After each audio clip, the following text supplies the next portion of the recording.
നീർച്ചാലിനരികെ നട്ടതും യഥാകാലം ഫലം തരുന്നതും ഇല കൊഴിയാത്തതുമായ വൃക്ഷം പോലെ നിരന്തര പ്രാർത്ഥനയുടെയും ചെയ്യുന്ന കാര്യങ്ങളിലെ വശ്യമായ സൃഷ്ടിപരതയുടെയും ത്യാഗവും അത്യധ്വാനവും വഴി ഏവരെയും അതിശയിപ്പിക്കുകയും വറ്റാത്ത കരുണയുടെ ഒരു കുഞ്ഞുറവ ഹൃത്തിൽ ഒളിപ്പിച്ച് ഞങ്ങളുടെയെല്ലാം പ്രിയങ്കരിയുമായി മാറിയ സ്നേഹം നിറഞ്ഞ സിസ്റ്റർ അഖില ഇതാ സന്യാസത്തിൻ്റെ രജത ജൂബിലി നിറവിലായിരിക്കുന്നു.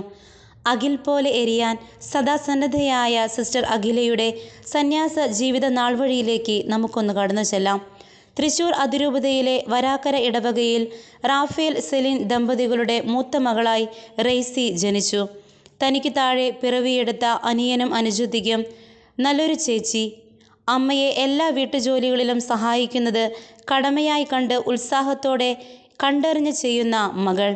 തൻ്റെ പ്രീ ഡിഗ്രി പഠനം കഴിഞ്ഞ് റെയ്സി മോൾ തിരിച്ചറിഞ്ഞു, വലിയ നിയോഗങ്ങൾ എളിയവളായ തന്നിലൂടെ പൂർത്തിയാക്കുവാൻ സകലത്തിൻ്റെയും ഉടയോൻ തന്നെയും മാടി വിളിക്കുന്നു.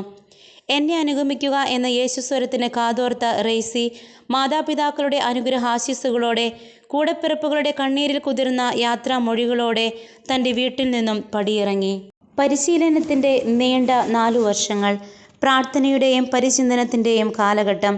ഏവർക്കും ഏതു കാര്യത്തിനും സംലഭ്യയും മറ്റുള്ളവരെ സന്തോഷിപ്പിച്ചും അവരുടെ ആവശ്യങ്ങൾ കണ്ടറിഞ്ഞ് ചെയ്തു കൊടുത്തും കൂടെയുള്ളവർക്ക് മാലാഖയായി മാറി റെയ്സി.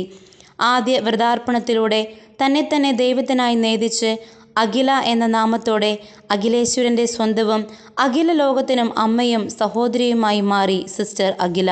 കൃപാജ്യോതി പ്രോവിൻസിലെ മൂവാറ്റുപുഴ, മുട്ടയ്ക്കാട്, ചീനിക്കുഴി, ചിന്നാർ തുടങ്ങിയ ഭവന സമൂഹങ്ങളിൽ സമൂഹസ്ഥാപകയായ വിശുദ്ധ മറിയം ത്രേസ്യയുടെ ചൈതന്യത്തോടെ കുടുംബ പ്രേക്ഷിതത്വത്തിൽ ഊന്നിയ വിവിധ പ്രവർത്തനങ്ങൾ കാഴ്ചവെച്ചു. പ്രൊവിൻഷ്യൽ സെക്രട്ടറി എന്ന നിലയിലും തൻ്റെ ശുശ്രൂഷ ചെയ്തു. ഇടവകയിൽ ആരെങ്കിലും ദാരിദ്ര്യം അനുഭവിക്കുന്നു എന്നറിഞ്ഞാൽ, രോഗക്കിടക്കയിൽ സഹിക്കുന്നു എന്നറിഞ്ഞാൽ കരുണയും സ്നേഹ ശുശ്രൂഷയുമായി സിസ്റ്റർ അവിടെ ഓടിയെത്തും. വിശുദ്ധ മറിയം ത്രേസ്യയെ പോലെ പട്ടിണി പാവങ്ങൾക്കായി ഉദാരശീലരുടെ അടുക്കൽ കൈനീട്ടാൻ മടിക്കാത്തവളാണ് സിസ്റ്റർ. സ്രഷ്ടാവിൻ്റെ കരവിരുതിൽ പങ്കുപറ്റിക്കൊണ്ട് സിസ്റ്റർ അഖില ചെയ്ത ക്രാഫ്റ്റ് വർക്കുകൾ കോതമംഗലം രൂപതയുടെ അരമന തുടങ്ങി പലയിടങ്ങളെയും അലങ്കരിക്കുന്നു. സിസ്റ്ററിൻ്റെ മനോഹരമായ സൃഷ്ടികൾ സിസ്റ്ററിനെയും അതിലൂടെ സ്രഷ്ടാവായ ദൈവത്തിൻ്റെ മഹത്വത്തെയും നമ്മെ അനുസ്മരിപ്പിക്കുന്നതാണ്. ഇപ്പോൾ കദളിക്കാട് ഭവനത്തിൽ അംഗമായ സിസ്റ്റർ പാലിയേറ്റീവ് കെയർ സംഘടനയോട് ചേർന്ന് രോഗീ സന്ദർശനവും ദിവീന മിസിരിക്കോർദിയ ഇൻ്റർനാഷണൽ മിനിസ്ട്രീസിലെ സജീവ അംഗവുമാണ്. ദൈവം നൽകുന്ന പ്രത്യേകമായ ഉൾവിളികൾക്ക് എപ്പോഴും കാതോർക്കുന്ന സിസ്റ്റർ അഖില സമൂഹസ്ഥാപക വിശുദ്ധ മറിയം ത്രേസ്യയുടെ മരിച്ചവരെ മറക്കരുതേ എന്ന ആഹ്വാനത്തോട് 100% വിശ്വസ്ത പുലർത്തിക്കൊണ്ട് ശുദ്ധീകരണ ആത്മാക്കൾക്ക് വേണ്ടിയുള്ള പ്രത്യേക പ്രാർത്ഥനയും പരിത്യാഗങ്ങളും കാഴ്ചവെക്കുകയും അതിനുവേണ്ടിയുള്ള പ്രത്യേക കൂട്ടായ്മയായ കുറിലൈസോൻ്റെ സംസ്ഥാന ആനിമേറ്ററായും പ്രവർത്തിക്കുന്നു.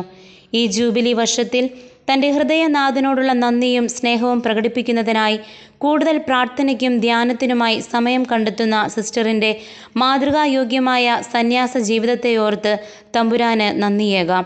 സ്വർഗത്തിലായിരുന്ന് ഈ ആഘോഷത്തിൽ പങ്കുചേരുന്ന പ്രിയ അപ്പച്ചനോടും ഇവിടെ സന്നിഹിതരായിരിക്കുന്ന അമ്മയോടും കൂടപ്പിറപ്പുകളോടും മറ്റു ബന്ധുമിത്രാദികളോടും ചേർന്ന് സിസ്റ്റർ അഖിലയ്ക്ക് ജൂബിലി മംഗളങ്ങൾ സ്നേഹത്തോടെ നേരുന്നു.